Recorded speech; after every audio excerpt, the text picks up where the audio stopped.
I used to think the only thing a father wants from his son is respect. But at some point, after all the years of sacrifice, support, and silence, you start to wonder what happens when that respect runs out. My name is Raymond Elliott. I'm 66 years old. I've worked the same job at the mill for over 40 years. I never asked for much. I never needed much. Just a roof over my head, a quiet porch, and a call every now and then from my only son, Daniel. But this year, on my birthday, Daniel didn't call. He didn't come by. What he did instead was ship me a bottle of single malt whiskey from some overpriced distillery in Vermont. The card wasn't even handwritten. Just, "Happy birthday, Dad.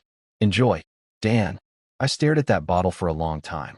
Sat at my kitchen table while the clock ticked past 8 p.m. No phone call. No knock at the door. No grandkids singing "Happy birthday." Just the bottle, sealed tight, like the conversations we hadn't had in years. To someone else, it might have looked like a kind gesture. But to me, that bottle screamed something else entirely. Obligation. Distance. A son who doesn't know his father anymore and doesn't care to. You need to understand, things didn't always used to be this way. Daniel used to be my shadow. When he was 6, he followed me around the garage every weekend, watching me change oil, fix the mower, build birdhouses from scraps of pine. When he turned 11, I gave him his first hammer.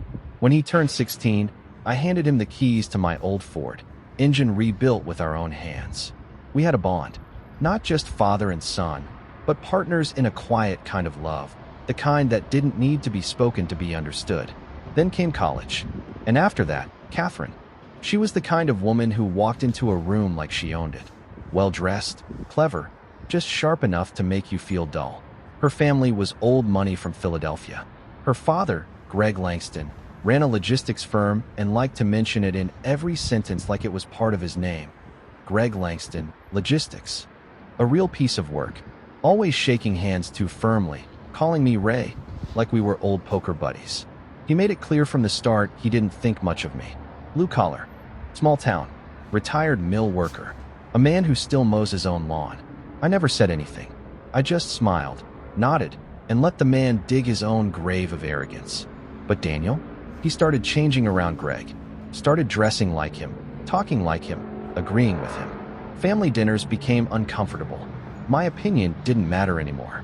Catherine would say things like, "Oh, Greg actually knows someone in that field," and Daniel would nod, like his own father had nothing worth adding. Over the last few years, I watched my son drift further into their orbit. His house, his job, his golf habits, all came from Greg. When Daniel landed that big promotion last spring, he didn't call me first. He called his father-in-law. It stung more than I'd ever admit out loud. So when that bottle of whiskey showed up on my porch, I knew exactly what it was. A bribe, a placeholder, a box checked off by a man too busy or too ashamed to look his father in the eye. And that's when I got the idea. 2 days later, we were all scheduled to meet for a belated birthday dinner at Daniel's house. Just the immediate family. Daniel, Catherine, the grandkids, and, of course, Greg Langston, Logistics. I put the whiskey bottle in a gift bag, wrapped it in crisp tissue paper, and brought it with me. When I arrived, Daniel greeted me with a quick hug, polite but distracted. The grandkids ran off. Catherine waved from the kitchen. Greg, as usual, was holding court on the patio, talking about freight contracts and warehouse expansion, like anyone at that table gave a damn. Halfway through dinner, I stood up. "I brought something," I said. "A small birthday gift." Greg smirked. "For yourself? That's a new one." I ignored him, reached into the bag, pulled out the bottle, and handed it to him. "Here, thought you'd appreciate something with a little kick." Greg turned it over in his hands. "Vermont single malt? Well now, this is a surprise." Daniel looked up, confused. "Dad, that's the bottle I sent." "I know," I said. "Thought Greg might get more use out of it." The table went quiet. Catherine blinked. Daniel's mouth hung open for half a second, then shut. Greg, oblivious, let out a chuckle and lifted the bottle like it was a damn trophy. "Don't mind if I do," he said. But Daniel minded. I could see it in his eyes. He was embarrassed, maybe angry, but mostly confused, because for once, I wasn't playing my part.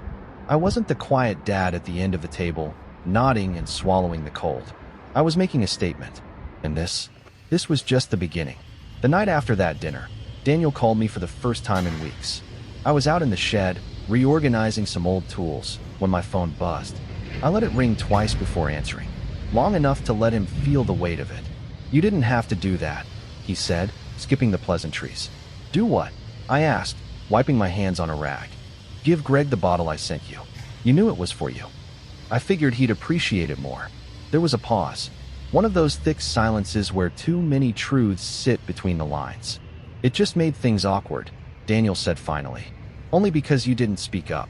His sigh was long and heavy. "Look, Dad, I know you don't like Greg, but you don't have to make a scene every time we're all together." I looked around my shed. The worn workbench. The pegboard with outlines still visible from where tools used to hang. The smell of oil, sawdust, and time. "Son," I said, "if you think that was a scene, you haven't seen anything yet." He didn't call again after that. A week went by, then two. No messages, no visit, just silence. It gave me time to think, to remember.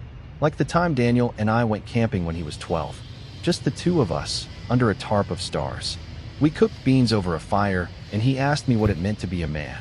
I told him it meant standing by your word, and taking care of people even when it wasn't easy. I think about that night often now, especially when I look at the man he's become. Greg Langston had replaced me as Daniel's compass. Somewhere between the career moves and the designer furniture, my son started measuring success in stock options and golf handicaps. He didn't just respect Greg, he admired him. And Greg soaked it up. At the next family gathering, a backyard birthday party for one of the grandkids, Greg made sure to let everyone know how much he was enjoying Ray's fine whiskey. Said it 3 times in front of me. Raised the bottle like it was a family heirloom. I just smiled and asked if he could taste the burnt oak finish. "Oh, absolutely," he said, swirling his glass. "Exceptional taste. Where'd you say you picked it up, Ray?" I looked at Daniel. It was a gift. Greg laughed like he didn't hear the undertone. But Daniel did.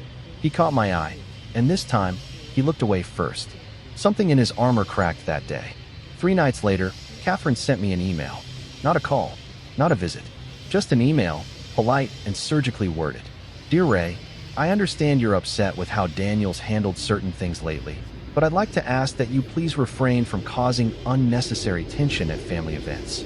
It's confusing for the kids, and frankly, puts Daniel in an uncomfortable position. Hope you understand. Catherine." I read it twice. Then I forwarded it to my lawyer, Marlene, with a single note. "Let's talk." See, there's something I hadn't told them. Something even Daniel had forgotten. 15 years ago, after my wife passed and I came into a modest inheritance from her side of the family, I made 2 key moves. First, I paid off my mortgage. Second, I bought into an industrial storage property on the edge of town. One of those ugly, gray complexes with a dozen warehouse units and steady monthly leases. It wasn't glamorous, but it paid well. I registered the ownership under a holding company, partly for tax purposes, partly because I didn't want anyone thinking I was suddenly flush with cash.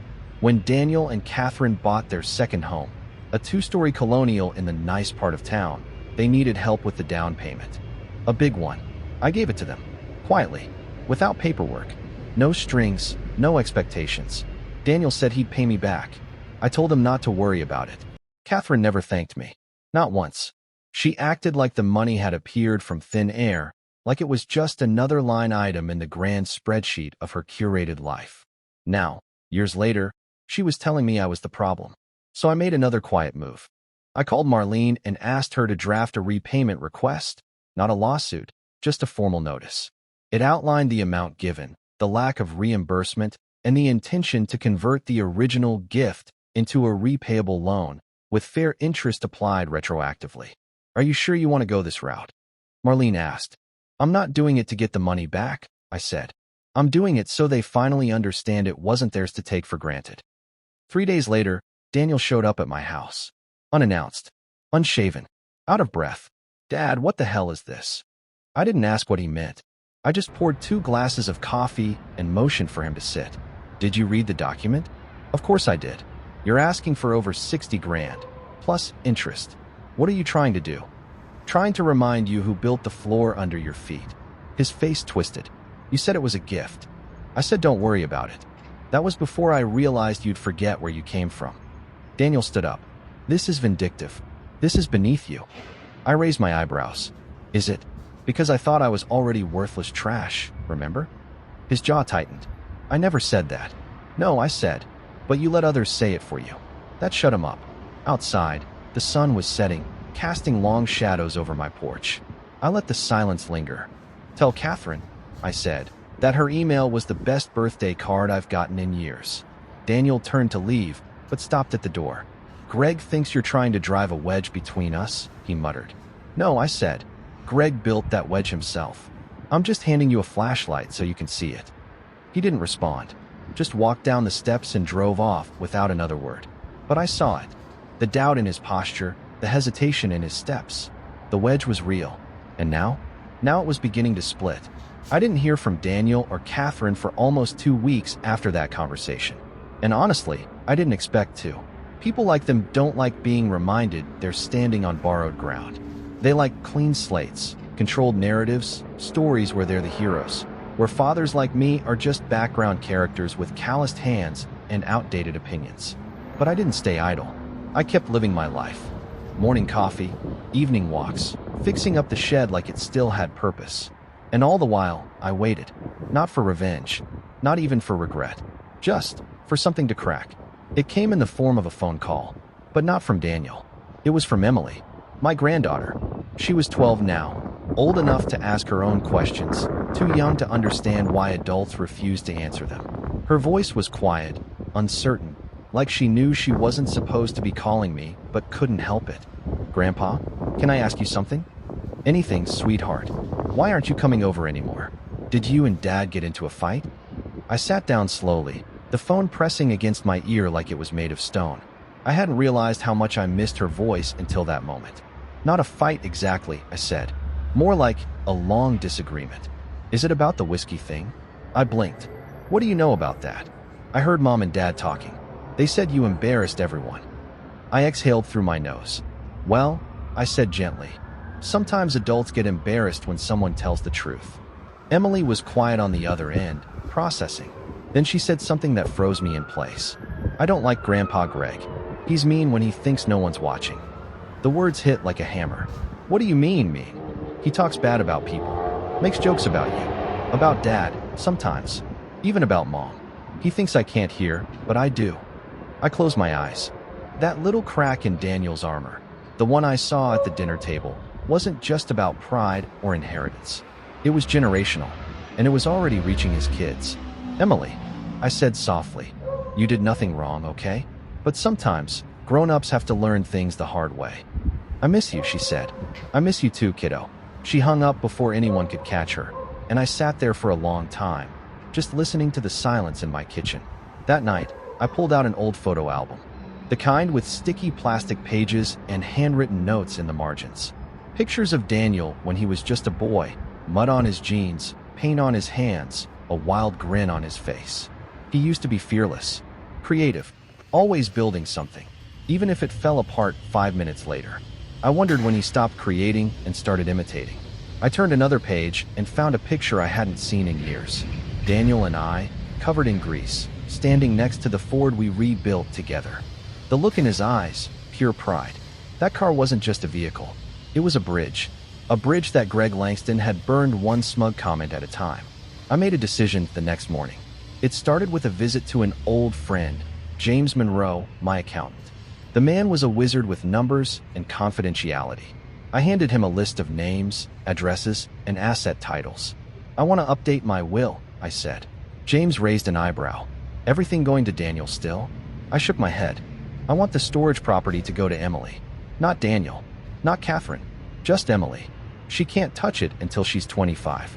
But the income from the leases? That goes into a trust, held privately. Not even they need to know it exists until the time comes. James smiled slowly. You want her to have a future without their fingerprints all over it. Exactly. He leaned back in his chair. It's poetic, Ray. You're building something again, just like you used to. Over the next few days, I transferred minor assets, shifted things around, and laid the groundwork. But the real move came when I found out that Greg Langston had been trying to buy a parcel of commercial land adjacent to my storage units. He wanted to expand his logistics operations, a new warehouse, supposedly. but had been blocked by the zoning board due to property access complications. That's when I remembered. Years ago, I'd purchased an access easement for trucks to cross my land. It was worthless to me, but to Greg, it was everything. I had a lawyer draft a short, polite letter to Mr. Langston. Dear Mr. Langston, as the owner of the access easement located at parcel 241B adjacent to your proposed development site, I'd like to inform you that your recent inquiries regarding shared access have been reviewed. Please note that my land will not be available for lease, sale, or temporary usage by Langston Logistics, nor any of its subsidiaries, associates, or affiliates, present or future. Best regards, Raymond Elliott. I signed it, sealed it, and sent it through registered mail. A legal wall wrapped in formality.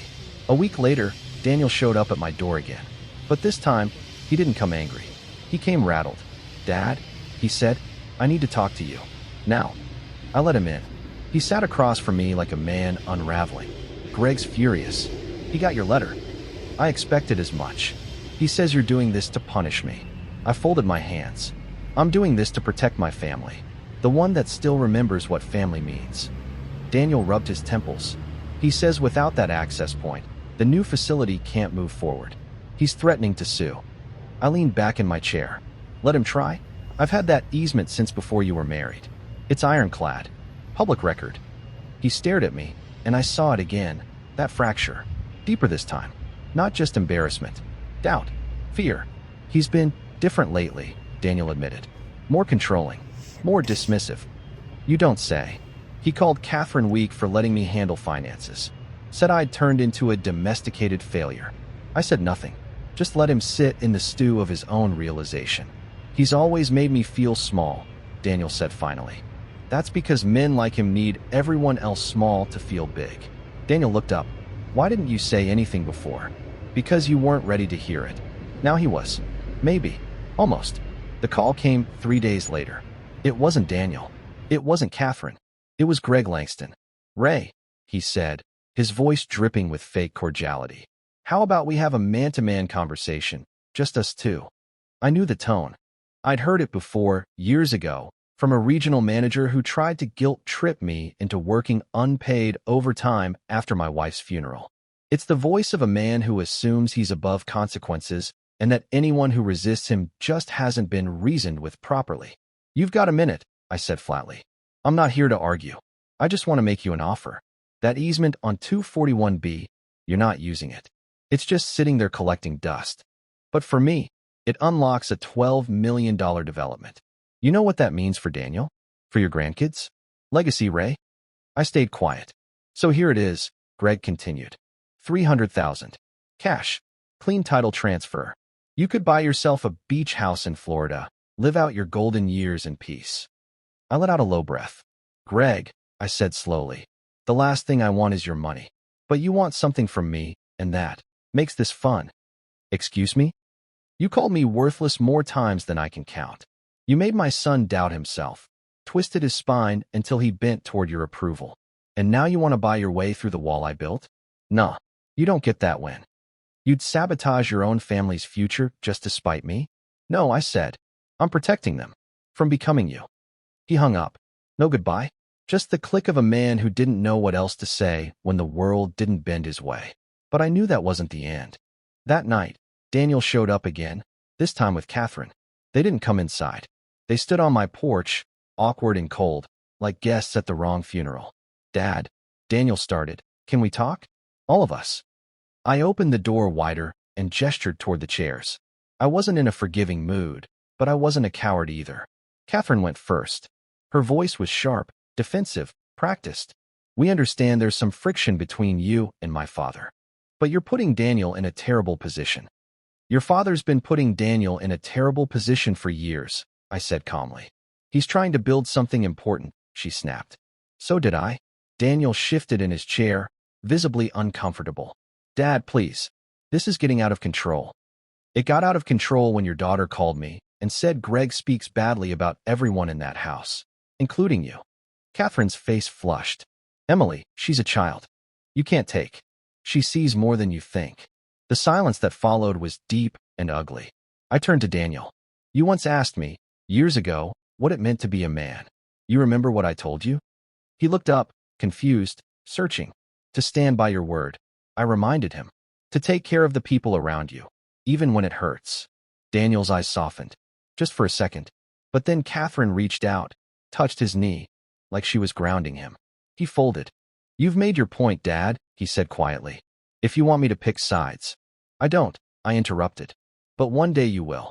And I hope to God you don't realize too late that you picked the wrong one. Catherine stood up, grabbed Daniel's arm. Let's go, she said. This was a mistake. Daniel hesitated. Just long enough for me to see it. He wasn't ready yet. But he was closer than he'd ever been. They walked back to their SUV. Daniel didn't turn around. That should have been the end of it.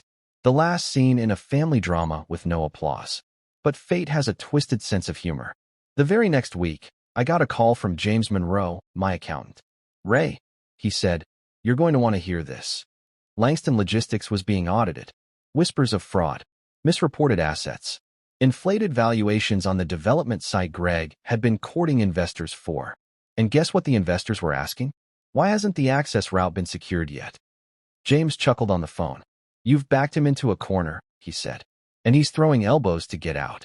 2 days later, I received a certified letter at my house. Greg Langston was threatening legal action over the easement. It was a pathetic attempt, an accusation that the original agreement wasn't properly recorded, that I'd somehow interfered with a future development contract. My lawyer, Marlene, reviewed the documents and laughed.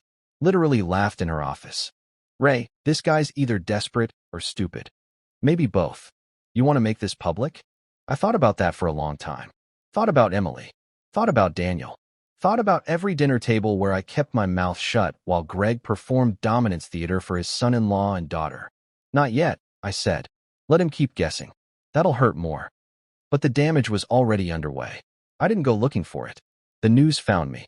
An anonymous tip, most likely from a pissed-off investor, landed in a regional paper. Within days, Greg Langston's name was trending for all the wrong reasons. Access denial, family dispute, zoning catastrophe. Journalists started sniffing around the town records. The easement? Still ironclad. My name? Plastered in the article, clear and bold.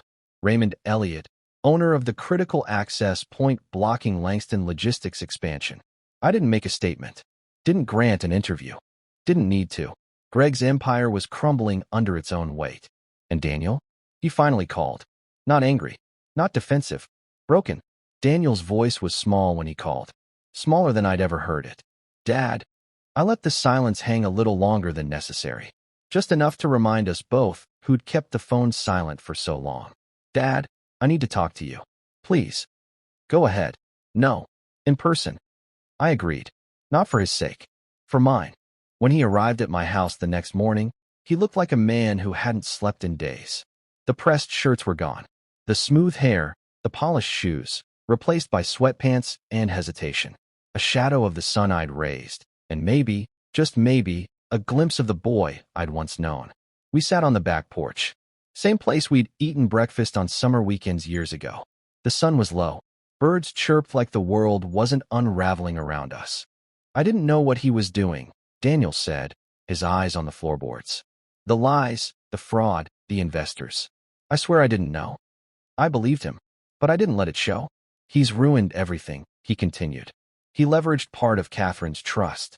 Took out a private loan without her knowing. When the project collapsed, it all came crashing down. Catherine? I asked. She's still in denial. She keeps saying it's temporary. That'll bounce back. But he swallowed hard. He's not bouncing back. He's finished. And now she's realizing how much we were just pawns in his game. I watched him twist his wedding ring nervously, like it might come off if he turned it hard enough. I should have stood up for you, he said. Years ago. Every time he mocked you. Every time you were treated like an outsider in your own family. You were scared, I said. No, Daniel said. I was weak. There's a difference. He finally looked at me. Eyes red. Hands shaking. Not from rage, but from the weight of everything he hadn't said. Emily won't talk to him, he whispered. She found out about the trust fund. The property in her name. She thinks you're the only adult in her life who actually thought about her future. I felt something twist deep in my chest. Not pride. Not satisfaction. Relief. Is that true? He asked quietly. Did you do that for her? Yes, I said, because I knew she was still salvageable. Daniel's shoulders crumbled under the words. He dropped his head into his hands and sat there, letting the silence stretch into something heavy but healing. After a few minutes, he raised his head again. I don't know how to fix this. Good, I said, because it means you finally understand the damage. I don't want to lose my family. You already did, I said softly. But that doesn't mean you can't earn it back. He blinked. What do I do? I leaned forward, resting my elbows on my knees. You start by cutting him off. Not for me. Not for revenge. For yourself. You take your name off anything tied to him. You protect your wife and your kids, even if she doesn't see it yet. And most importantly, I paused. You tell Emily the truth. Every messy, painful inch of it. Because she deserves better than this legacy of men lying to protect their egos. Daniel nodded slowly. Okay. And then, I said, you come back here. Not today, not next week, but when you've done those things. When you've stopped apologizing and started rebuilding. He stood up, nodded once, and walked off the porch. And for the first time in years, I didn't feel like I was watching my son disappear. I felt like I was watching him return. The fallout from Greg Langston's implosion was spectacular. A half-dozen investors sued him. His company defaulted on multiple contracts. The zoning board pulled their approval indefinitely. His name was stripped from 2 civic boards and his photo removed from a donor wall at the country club he'd helped fund. Last I heard, he was living in a rental condo with no office, no title, and no one returning his calls. I didn't send flowers. As for Daniel, he did what I asked. He cut ties, moved his family into a modest home back near our side of town, started over, quietly, slowly, and honestly. Catherine took longer to come around. People like her need comfort to think clearly. But in time, she saw what Greg had done, not just to their finances, but to her husband, her kids, her marriage. One evening, a few months later, I opened my front door to find Emily standing there. She was holding a plate of cookies, hands behind her back, hair wild from the wind. Mom said I could visit. You're always welcome here, I said. We sat on the porch and ate cookies in silence. Grandpa, she said suddenly, is it true you gave up a lot of money just to block Greg from getting more? I smiled. Sometimes the best gift you can give someone is a lesson they can't ignore. She nodded like she understood more than most adults ever would. I still have the bottle of whiskey. Not the one Daniel sent. A different one. I bought it for myself.